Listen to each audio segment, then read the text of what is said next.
J'écoute Daniel, Olivier, je me dis que là-dessus, j'ai peu de chances de me planter en investissant dans une SCPI de santé. Effectivement, on parlait du vieillissement de la population, ben voilà.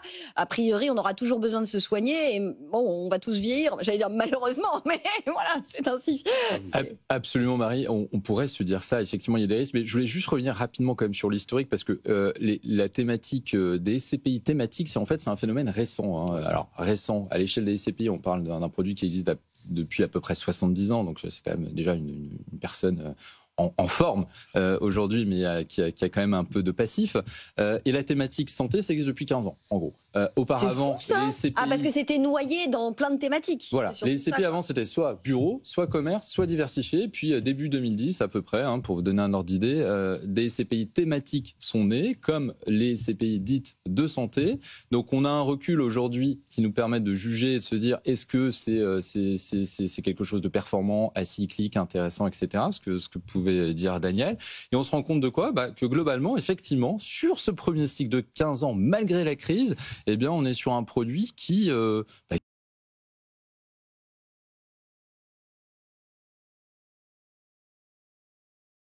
des épargnants entre 2010 et 2020 avec son apogée 2022 pardon, et puis 2023 le syndrome Orpea a pu faire un peu mal, plus le marché de l'immobilier. Franchement, on va mettre les pieds dans le plat et à chaque fois qu'on a abordé ces dernières années le sujet des SCPI de santé, voilà, quels sont les risques? Alors, il y a eu le scandale Orpea, est-ce que c'est... Alors, ouais, tout à fait.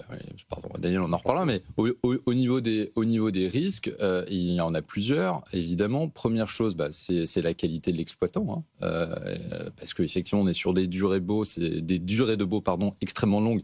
Mais si on a un exploitant qui n'est pas au rendez-vous... C'est un peu comme pour tout, quand on a investi aussi dans les logements de tourisme, etc. On ne reloue pas un EHPAD aussi facilement à un autre exploitant qu'un bureau. Donc, on est sur de l'immobilier ultra spécialisé. Donc, ça veut dire que si, par exemple, je suis au fin fond de la Pampa, dans la Creuse, et pourquoi pas, ça peut être une très bonne idée. Encore une fois, il faut creuser. Creuser la Creuse. Mais oui, c'est bon, Olivier. Merci. J'aurais voulu la faire, j'aurais fait. Bref, eh bien, si demain je me retrouve avec un actif qui est vide et que je n'ai personne pour le louer, je vais pas forcément le transformer en bureau comme ça. Donc ça aussi, c'est un risque, Daniel. Hein. Ce qu'on voyait, dernier élément, mais il y a aussi les changements de sociétal. L'interview qu'on avait à l'instant le démontre. Hein, peut-être sur l'adaptation. Peut-être que demain, on fera de plus en plus de choses de chez nous, et donc on aura peut-être moins besoin de ce type de classe d'actifs. Encore une fois, quand même, une chose est sûre, mais c'est qu'aujourd'hui, on a une offre qui ne répond pas à la demande de santé. Je pense que tout le monde est au clair là-dessus et que, compte tenu du vieillissement de la population, il y a des réels besoins. On a tous du mal à avoir des médecins, qui soient spécialistes ou généralistes. Donc, on peut se dire quand même qu'on a encore une belle route. Quand même un vrai besoin, ouais. Tout à fait.